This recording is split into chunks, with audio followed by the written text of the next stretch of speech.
합격을 하셨다고. 이걸 캡처하신 거예요? 아, 이게 진짜 이거는 정성 인정해 주셔야 돼요. 내가 진짜 여러 번 봤어, 내가. 괜찮아요.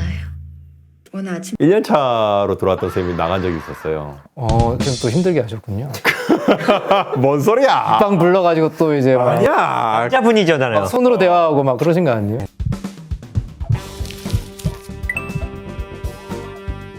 안녕하세요. 멘탈 탄탄입니다. 저희는 정신과 의사고요. 계속 지금 1화부터 달리고 있는데요. 정신병동에도 아침이 와요. 저 10화 리뷰 가보겠습니다. 시판을 다시 걸어갈 수 있을까? 노래 제목 같다. 다시 살아갈 수 있을까? 약간 스티그마? 정신과 하면 사실 뗄래야 뗄 수 없는 게 이런 스티그마잖아요. 편견이라고 편견. 하죠. 네. 그걸 좀 다루는 얘기 같은데요. 정다은 강사가 아직 병원에 있죠? 예. 병동에 있으면서 약간 뇌파 같은 거를 막 검사를 하는 것 같던데. 뇌파를 찍어요? 저 못 봤는데. 내가 매 눈으로 봤어. 합격을 하셨다고. 이걸 캡처하신 거예요? 아, 이게 진짜 이거는 정성 인정해 주셔야 돼요. 내가 진짜 여러 번 봤어, 내가 이거를. 괜찮아요. 오늘 아침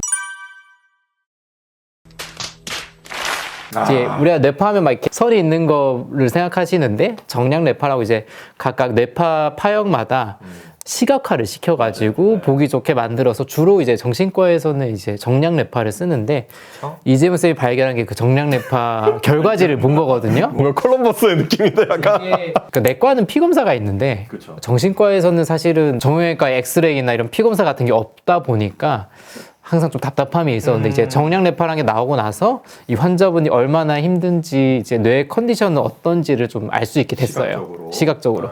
그래서 이제 정량 뇌파 결과가 나왔는데 이준 쌤 보시기엔 어떠신가요? 지금 정다은 강사 상태가? 전반적으로 에너지 레벨이 많이 떨어진 것 같긴 해요. 그 이유가 이렇게 하늘색이 나오는 게 이제 에너지 레벨이 많이 쪄요. 이제 절대파워에서 조금 구분이 좀 덜 가긴 하지만 우울감이나 이런 것들 좀 보이기도 하고 상대파워에서 더 많이 보이긴 해요. 우울증이. 이게 뇌파에서 이제 노랗거나 빨갛게 나오는 걸 보는 게 좀 중요한데 노란 게 이제 평균보다 조금 많고 빨간 게 이제 많이 그 뇌파가 많은 건데 여기서 이제 세타파가 좀 많이 높게 보여요. 네. 근데 약간 이제 느린 파인데 느린 파가 전두엽에서 많다는 건 전두엽 기능이 좀 저하가 있다는 거라서 정다은 간호사가 입원하기 전에 주로 약간 무기력증, 의욕저하, 식욕저하, 집중력도 좀 떨어졌었고 그래서 아무것도 하기 힘들고 이런 부분들이 아마 이런 세타파 때문에 좀 나타났던 것 같고 또 알파파도 이제 우울증에서 많이 나타나는 파형인데 그래서 약간 무기력한 우울증 그리고 여기 밑에 보면은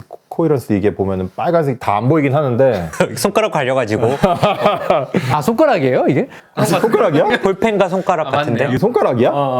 빨간색인 것 같아. 아니 요건 손가락이고 요거 빨간색 맞아요. 요건 뇌파 맞아요. 그러니까 우울증에서 주로 이제 증상이 두 가지거든요. 이제 불안하고 우울한 게 한쪽이 있고 또 반대쪽 이제 무기력하고 의욕이 떨어지고 집중력이 떨어지는 이런 게 있는데 정다은 가서는 약간 이제 슬프기도 하지만 오히려 좀 무기력 쪽. 입원 직전의 상태 보면 사이코모터 액티비티가 전반적으로 떨어져 있어서 막 좀 처져 있고 막 반응도 좀 적고 누워만 있고 약간 요런 상태가 뇌파까지 이렇게 뇌파를 고증을 잘했네. 그러니까 결과적으로는 이 드라마가 참 고증이 잘 돼 있는 거예요.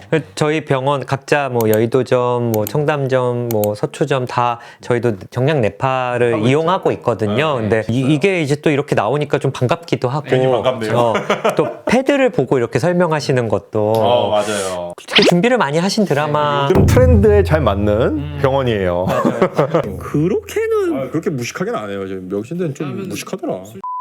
근데 정다은 간호사가 결국 좀 퇴원을 하잖아요. 퇴원을 했을 때 저는 이 주치의가 하는 얘기가 되게 좋았어요. 주치의 선생님이 동고윤 선생님 친구죠. 그러니까 아침에 일어나고 새끼 잘 먹고 뭐 잘 생활하고 이런 게 안 되는 게 우울증인데 이것만 돼도 퇴원이 가능하다.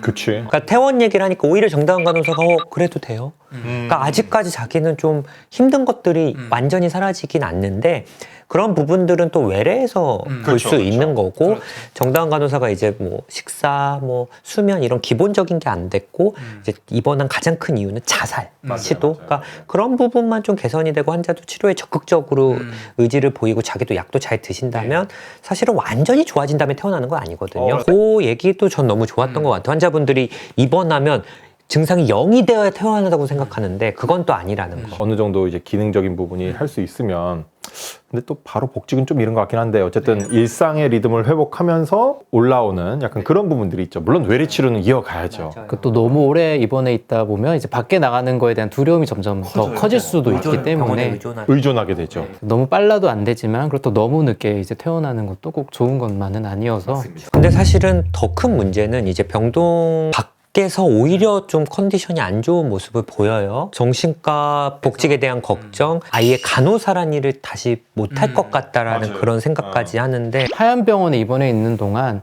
이전에 봤던 김성식 환자분을 마주치는 거죠. 아마 아찔했을 것 같아요, 솔직하게. 안면복구잖아요. 그리고 자기가 간호사로 봤던 환자분을 자기가 같은 환자로서 있는 거 보니까 그것도 꽤 당혹스러웠을 것 같아요. 많이 당하죠. 이제 근데 또 전원을 또 거기로 간다 그러고 그래서 저는 이거는 충분히 좀 걱정을 하실 수는 있을 것 같아요. 수밖에 없죠. 그래서 이제 동고윤 선생님을 또 퇴원하고 오랜만에 만나고 근데 사실 만나는 것도 퇴원했다는 사실을 동고윤 선생님한테 알리지 않고 동고윤 선생님은 친구 통해서 알게 되잖아요. 그 친구가 약간 법의 경계에 지금 서 있잖아요. 네.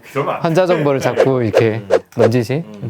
더 위축되니까 지금 내 모습을 누구한테 보여주기도 좀 싫고 이미 또 자기 입원복을 입은 사실까지 알고 있는 사람이니까 그러니까 정말 어떤 남녀 간의 어떤 이런 연애 감정이 있었는데 아예 안 보고 싶다라고 얘기도 하고 간호사도 안 하고 싶다고 얘기하는데 그때 동건 선생님이 좀 멋있는 말을 좀 하지 않아요? 정다은 간호사가 자기가 정신과 환자니까 정신과 간호사 하면 안 된다 이런 얘기를 하니까 동근이 막 화내면서 아니 그럼 항문 치료 받으면 더 이상 제가 항문외과 의사가 아닐까요 하면서 화를 내잖아요. 항문을 치료 받았잖아요, 실제로 치질로 심하게. 아, 동고윤이 항문외과 의사인 이유가 여기서 나왔구나. 이게 1화부터 있었던 설정에 이걸 위해서 동고윤은 이름도 동고윤이 되었고 항문외과였다. 왜냐하면 이제 항문외과 치질이라는 것도 사람들이 사실은 쉬쉬하잖아요. 이제 첫 화에서 철우가 이제 치질이라고 하니까 사람들 막 웃고 막 그러잖아요. 근데 약간은 비슷한 거죠. 정신과 질환도 그렇고 항문 관련 질환도 사람들이 일반적으로 좀 쉬쉬하는 면들이 있는데 굳이 밝히지 않고. 그러니까 이 항문 치료 받으면 더 이상 항문외과 의사가 아닌 거라는 게 더 와닿는 것 같아요. 이 정신과라는 게 참 이상한 게 정신과로만 하면 그게 마치 맞는 것 같은데 내과나 뭐 정형외과나 뭐 이런 항문외과로 비유하면은 되게 말이 안 되는 거거든요. 예전에 저희가 그런 얘기도 했었잖아요. 뭐 다른 사람한테 정신과 치료했다는 걸 알려야 되나요? 하면은 저희가 뭐 당뇨 환자가 무작정 뭐 당뇨 알려야 되나요? 회사에? 뭐 이렇게 비유한 것처럼. 그렇죠. 이런 스티그마에 대해서 동고윤이 어떻게 보면 너무 분명히 잘 말을 해준 것 같아요. 사실은 정다은 간호사 내부에 이미 스티그마 너무 심했던 것 같아요. 스스로가. 사실 김성식 환자분은 그냥 되게 좋아서 이렇게 얘기한 건데 정다은 간호사가 오히려 자기의 스티그마가 있으니까 자기가 이제 간호사 못한다 이런 걸 내부에 이미 가지고 있어 더 힘들었던 것 같아요. 그런 것 같아요. 내부에 그런 스티그마가 있다고 느껴지는 게 구화에서도 저 사람과 난 다르잖아요. 정신병동에서 일은 했지만 여전히 정신과 환자들은 좀 나와 다른 그런 사람들이라고 아직까지는 좀 생각을 했던 것 같아요. 그러니까 아쉬운 게 정다은 간호사가 예전에 2환지 3환지 그 공황장애 있는 그 간호실습생한테는 너 이제 공황장애 환자다. 그럼 저 간호사 못하는 거 아니에요? 그러니까 공황장애 있는 간호사다. 이렇게 얘기를 해놓고 그렇네. 자기는 우울증 있는 정신과 간호사다. 그냥 부하처럼 저는 아픈 간호사입니다. 하면 되는 건데. 정다은 간호사가 굉장히 다른 사람들의 시선을 많이 신경 쓰는 사람이란 말이죠. 그쵸. 그 자체도 굉장히 큰 부담이었을 것 같아요. 내가 민폐를 끼치는 존재, 간호사 집단에서. 정다은 간호사가 왜 그렇게 남을 신경 쓰는지도 나갔었잖아요. 그렇죠. 어렸을 때 아버지를 일찍 여의었던 것 같고 병동에서. 어머니가 이제 혼자 정다은 간호사를 키웠는데 맞아요. 기질적으로도 정다은 간호사는 사회적 민감성이라고 이제 타인에 대해 신경을 쓰고 감수성이나 이런 것들이 많이 발달해 있던 기질의 아이인데 엄마가 당연히 슬퍼하셨을 거 아니에요. 힘들어하시고 아이로서는 이제 엄마가 어떻게 보면 그러니까 세상의 전부인데 엄마가 힘들어하면 자기도 너무 불안정해지니까 엄마를 어떻게든 기쁘게 안정적으로 지내기 위해서 자기를 희생을 한 걸 했겠죠. 그래서 아이들은 보통은 생각을 전반적으로 객관적으로 할 수 없기 때문에 되게 자기 위주로밖에 생각을 못 하거든요. 그럼 다 나와 관련이 있다고 생각하죠. 사실은 아이가 뭐 못하거나 잘한다고 엄마가 엄청 행복한 건 아닌데 크게 보면은 근데 아이 입장에서는 자기를 되게 희생을 하는 거죠. 자기의 욕구를 차단을 하고 그래서 슈퍼마켓에서 또 이제 친구가 이거 먹고 싶다니까 또 먹어. 이게 약간 습관화가 아예 돼버린 거죠. 엄마한테만 그런 게 아니고.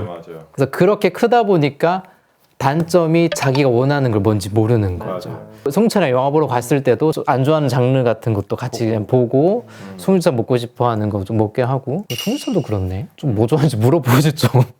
자기가 좋아하는 사람이라면서. 물어봐도 정다은 간호사는 그냥 다 좋다고 다 하니까. 좋다고 할 거야. 너는 뭐 좋아하는데 분명히 그럴 거예요. 맞아. 그런데 사실 동고윤도 설득을 잘 못하죠. 쑥갓도 먹고 가죠. 누가 설득을 하죠? 결국 이제 수강 선생님이 출동을 하죠. 수쌤이. 옛날 제 생각이 나더라고. 왜요? 제가 옛날에 저 2년차 때 1년차로 들어왔던 선생님이 나간 적이 있었어요. 지금 또 힘들게 하셨군요. 뭔 소리야? 빵 불러가지고 또 이제 막 아니야. 남자분이잖아요. 손으로 대화하고 막 그러신 거 아니에요? 아니야. 절대 그렇지 않았어. 철우 같은. 아니야, 초로 같지 않아. 굉장히 기대주였는데 갑자기 정시가 안 만다고 나가가지고 완전 당황했다니까? 그래가지고 그 집까지 찾아갔지. 그 오프 때. 일 때문에 나가는 건 아닌 거. 아니야. 근데 오프 때 찾았으면 진짜 싫었을 것 같은데. 아니야. 그때는 진짜 인원이 없으니까 그래가지고 찾아가가지고 막 설득하려고 다시 복귀를 설득하려고. 그런 경우 많잖아요. 도망가면. 집까지. 설득되셨죠? 설득하셨나요? 아니, 뭐 애는 못 만나고 그 어머님 만나가지고 막 이렇게 해가지고 했는데 결국 복귀 안 해가지고 그 선생님이 그 박보영 집 앞에 이렇게 기다리고 있잖아. 그 장면을 보면서 내가 약간 옛날 생각이 나셨겠군요. 옛날 생각이 좀 났죠. 그러니까 수쌤이 정다은 간호사랑 얘기하면서 여동생이 조현병으로 잘못한 것도 없는데 좀 차별받고 공격받고 비난받는 맞아요. 그게 좀 이렇게 그려지는 것 같죠? 맞아요. 그러니까 이사를 갔는데 그 애신이라는 동생이 조현병이 있다고 하니까 사람들한테 그걸 설득 받으려고 그때 그 받은 시선들 이런 것들이 전이로 봐야 되나요? 뭐 긍정적 전이라고 볼 수 있을 것 같기도 하고요. 뭐 치료 관계는 아니지만 치료관계는 아니지만 그래도 떠오르는 거죠. 그렇죠. 여동생이. 그런 편견에 힘들어하는 것을 보니 너도 그렇구나 이러면서 동생을 향한 마음이 이제 정다은 간호사한테도 이제 가면서 여동생한테 말해주는 것 같이 막 네가 뭘 잘못했니 뭐 이러면서 그리고 쿨하게 말하잖아요. 너 라인 잡을 수 있어? 뭐 라인 못해? 사람 못 재? 뭐 차트 못 써? 그렇게 하는 거지. 근데 사실 그렇거든요. 그때 이제 정다은 간호사가 울면서 선생님 막 진심을 얘기하죠. 간호사가 너무 하고 싶어요. 너무너무 하고 싶어요. 막 이 얘기. 정대만 나도 정대만 생각났어. 안 선생님. 여기 딱 썼어. 정대만 같다. 정다은 간호사가 자기의 어떤 마음을 또 숨기려고 되게 방어하고 주변 맞아요. 사람들을 고슴도치처럼 이렇게 다가오지 못하게 다 그만두고 뭐 할 거야 하는데 정대만을 안쌤이 확 무너지게 한 것처럼 정다은 간호사도 수쌤한테 좀 이렇게 기대했던 것 같아요. 약간 맞아요, 컨테이닝 한다? 이렇게 나를 이렇게 안아주고 포용해줄 수 있는 사람이다라는 게 약간 울컥하더라고. 간호사 너무너무 하고 싶다 할 때가. 사실 정다은은 동고윤도 좋아하고 간호사 일도 좋아하는데 자기가 이런 스티그마 때문에 어떻게 보면 거절에 대한 두려움이 있어서 너무 불안했던 것 같아요. 이 장면만 봐도 병동 장면에서 유찬이는 면회에서 만나지만 동고유는 만났던 걸 되게 싫어하는 이것만 봐도 정다은 마음은 좀 송유찬은 그렇게 생각하고 있지 않다. 불쌍해서 어떻게? 송유찬은 엄마랑 똑같은 존재인 맞아, 거지. 맞아. 가족 같은 가족 같은 존재고 존재. 동고유는 또 그래서 하나의 가족. 이 수쌤이 이렇게 해서 그 속마음을 좀 얘기. 그래서 이 불안을 좀 낮춰주니까 간호사로 가는 거죠. 수강 선생님이 와셔서 해주는 게 일종의 리어슈어런스 같아요. 그리고 그 말이 정다은의 마음 속에 있는 말들을 세게 한 것 같아. 맞아. 속으로 막 나는 잘못한 것도 없는데 왜 억울하지. 열심히 일했을 뿐인데 막 이 얘기를 수쌤이 너 이것도 할 수 있고 너가 뭐 잘못했어 너 비난받을 일 없어. 정다은의 어떤 마음속에 작은 소리를 불씨를 팍 크게 그냥 해주고 그냥, 그 마음이 그런 소리가 없었다면 아무리 수쌤이 얘기해줘도 흔들리지 않을 텐데 속으로 혼자만의 생각하는 거 그런 것들을 탁탁탁 싹싹 얘기해 주니까 좀 복귀를 할 수 있지 않았나 생각이 좀 들어요. 그래서 18 리뷰 우리 정다은 간호사 과연 그렇게 좀 복귀를 할까?